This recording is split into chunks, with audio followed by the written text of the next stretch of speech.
నమో భగవతే వాసుదేవాయ.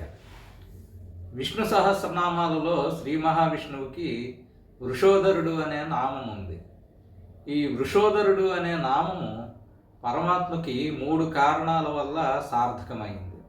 మొదటి కారణం ఏమిటంటే, సృష్టికర్త అయిన బ్రహ్మ అనునిత్యము ధర్మాన్ని ఆచరించేవాడు. అతను సాక్షాత్తు శ్రీ మహావిష్ణువు నాభి నుండి జన్మించాడు. అందుకని పరమాత్మని వృషోదరుడు అన్నారు. రెండవ కారణం ఏమిటంటే, పరమాత్మ ప్రళయ సమయంలో సమస్త జీవులను తన గర్భముయందు దాల్చి పునఃసృష్టి చేసే సంకల్పం కలవాడు కాబట్టి అతనిని వృషోదరుడు అని అన్నారు. ఇక మూడవ కారణం ఏమిటంటే, వృష అంటే అగ్ని అనే అర్థం ఉంది.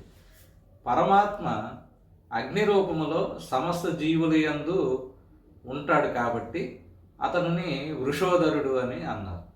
స్వస్తి.